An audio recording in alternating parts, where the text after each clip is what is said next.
ये 28 तारीख नि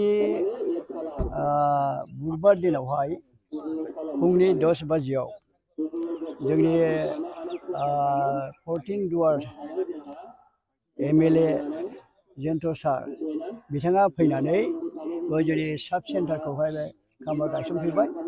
बे खाम्फा गायसननायाव जोंनि रायजो राजाफोरा जोबोद गोजोननायखौ मोनदों। जिहेतु जों गोबाव समनिफ्राय बेवहाय भुगिना दङमोन बेमार आजारजों। एबा जोंनो साब सेन्टार नांगौ होननानै जोङो सिन्था खालामदोंमोन। बेबायदिनो जों सावरायदोंमोन MLA सारजों आरो EM सारजों। बिथांमोनहा ओरैबायदि गोसो खुसियैनो जोंनि UPPL सरकार जानायखाय बिथांमोना गोसो होनानै बे खामानिखौ मावफैबाय आरो जोंनि मोगथाङाव नुजाफैबाय आरो दिनै खाम्फाखौ गायसनबाय। बेखौ जों बयबो रंजादों आरो उननि बारावबो बेनिफ्राय देरसिन देरलाङो आरो बे खामानिया मोजाङै जाफुंलाङो। आं बेखौहाय आसा लाखिनानै आंनि बिबुंथिखौ बावनो फोजोबबाय। नोंथांमोना नैबे मिरुखौ मोननानै माबायदि मोनदों गोसोखौ आरो माबायदि साबायखर होदों मिथिगौ माया नैबे मिरुखौ मोननानै नोंथांमोना गोसोखौ माबायदि मोनदों? बेखौ माने बिराद गोसोआव गोजोननाय मोनदों आरो बेनिख्रुइ साबसिन आरो माहाय बुंनो आरो उननिफ्राव दा बेखौ साबसिन जालाङो बेखौ जोङो आसा लाखिबावबाय आरोखि। नोंथांमोननि एरियायाव बिसिक हिसाबै मा मानि गोनांथि जानानै दं? जोंनि एरियायावथ' दाथ' गोनांथिया बेनो दङ जाहैबाय दंफां बोनाय मानाय बेखौनो जों बादा होनोबो हाया जाहैबाय। ओमफ्राय हा सरकारनि आरो मा मा माबाफोरखौ मोननो लुबैबावो? जोंनि सरकारनि मोननो लुबैनाय बहुद दङ रायमोनथि हालामावहाय। फार्स्टआव जोंहा दालां गैया, दालां जोंनो नांगौमोन। दा बेखौ दालांबो जानो हमगासिनो दङ। ओमफ्राय जोंना मेडिकेल नांगौमोन, बेबो दा जानो हमबाय।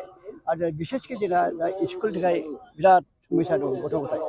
बिनिफ्राय लायस'नांगौ थांनांगौआ 10 माइल पर्यन्त रानिखाट थाङो, भुरथिनार थाङो, बेयाव गथ'फ्रा थांनानै फरायहैयो।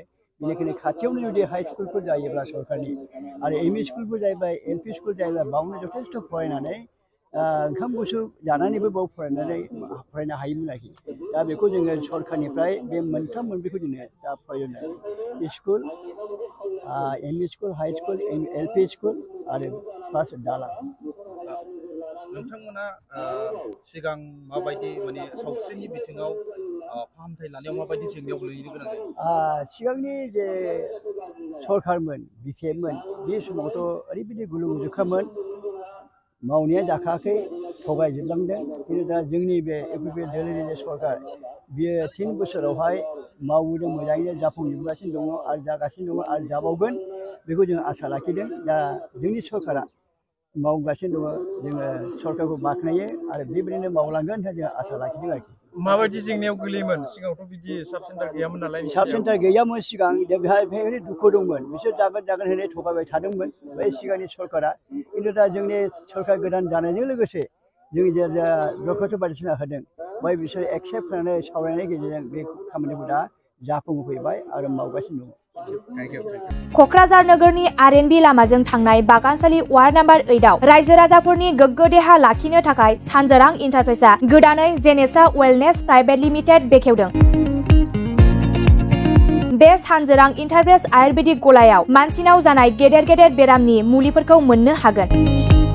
किडनिकआव अन्थाइ जानाय, आथिं आखाइ जरा जरा सानाय, लिभार गाज्रि जालांनाय, मोदोमनि माननाय आरो बेनि अनगायैबो बायदि बायदि गेदेर गेदेर बेरामफोरनि मुलिफोरखौ बे सानजोरां इन्टारप्राइजआव लांफैनो हागोन।